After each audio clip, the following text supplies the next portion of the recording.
Nagpur railway station और bus stand इलाके में ऑटो रिक्शा में बैठाकर यात्रियों के बैग से सोने के गहने और कैश चोरी करने वाले शातिर गैंग को गणेशपेट पुलिस ने गिरफ्तार किया है। पुलिस ने इस गैंग से करीब 16,75,000 रुपए की चोरी की संपत्ति बरामद की है।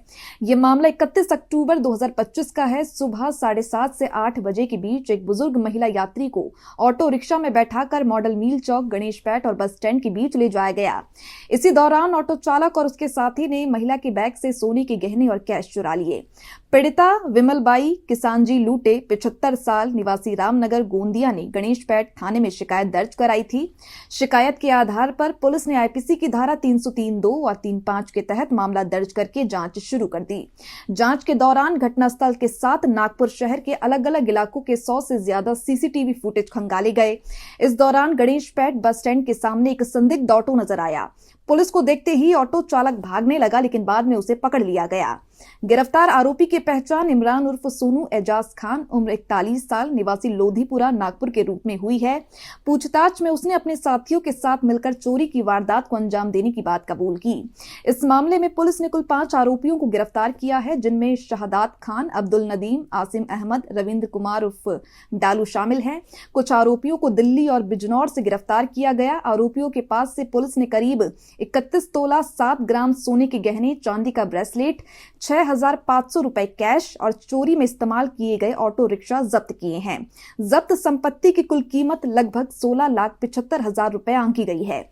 ये कार्यवाही नागपुर पुलिस आयुक्त रविंद्र सिंघल, ज्वाइंट सीपी नवीन चंद्र रेड्डी और वरिष्ठ अधिकारियों के मार्गदर्शन में की गई। गणेशपेट थाने में सीनियर पीआई अतुल तावड़े और उनकी टीम ने इस पूरे गैंग का पर्दाफाश किया। फिलहाल सभी आरोपियों को कोर्ट में पेश किया गया है और आगे की जांच जारी है। पोलीस स्टेशन गणेशपेट दाखला प्रत क्रमांक 555, तसेच अपक्रमांक 628 अशा चोरीच्या 2 घटना घडलेल्या होत्या। सदर चोरी ही ॲटो रिक्षामधून झालेली होती।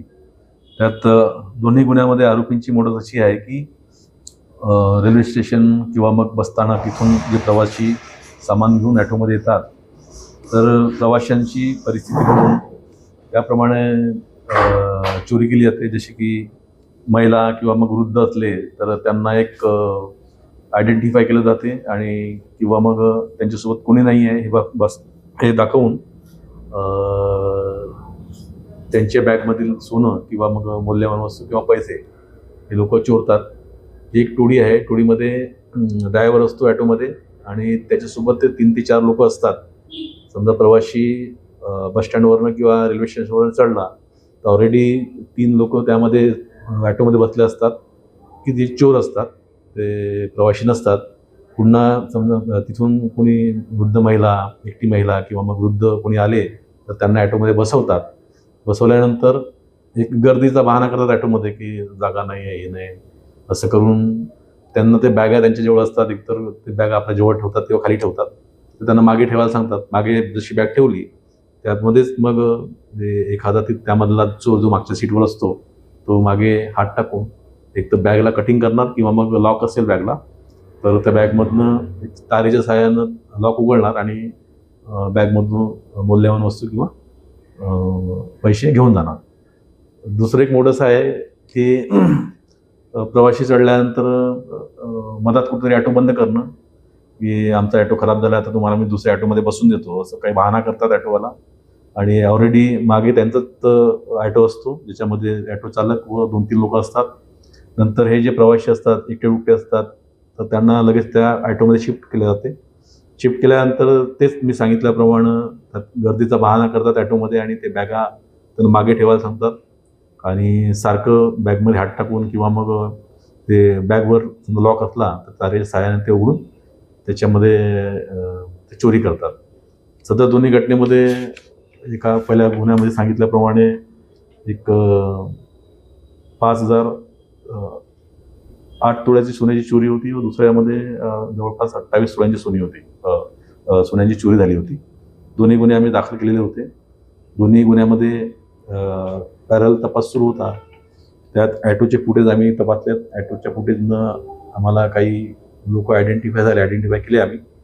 त्यात 3 लोक जे होते ते प्रॉपर नागपूरचे वेगवेगळ्या ठिकाणचे आहेत आणि हे 3 लोक बाहेरचे जे सराईत चोर आहेत, जे यूपीमधनं त्यांना ते बोलवतात एक 10 दिवसानंतर 10-15 दिवसाचा अवधी झाल्यानंतर ते येतात इथे. आल्यानंतर 4-5 दिवस थांबतात आणि एखादी घटना करून परत ते UPला जातात. तर तिथले बिजनौर UPमध्ये एक जिल्हा आहे. तिथले 2 आरोपी होते. त्या आरोपींना पण आम्ही ताब्यात घेतलेलं आहे. सदर दोन्ही गुन्ह्यामध्ये आतापर्यंत 16,75,000चा मुद्देमाल आम्ही हस्तगत केलेला आहे व त्यात 5 आरोपी अटकेत आहेत. सदरची कामगिरी ही माननीय CP साहेब, जॉईंट CP साहेब, नॉर्थ रिजन साहेब, DCP साहेब आणि आमचे कोतवाली ACP साहेब यांच्या मार्गदर्शनाखाली करण्यात आलेली आहे व सदर तपास सुरू आहे. सदरचे टोळी एक आमच्याकडेच नाही, अजून एक पाचपावलीमध्ये आणि नंदनमध्ये पण यांच्यावर गुन्हे दाखल अशा प्रकारचे गुन्हे झालेले आहेत. ते पण पोलीस स्टेशन सदर बाबतीमध्ये आरोपींना ताब्यात घेऊन तपास करणार आहेत.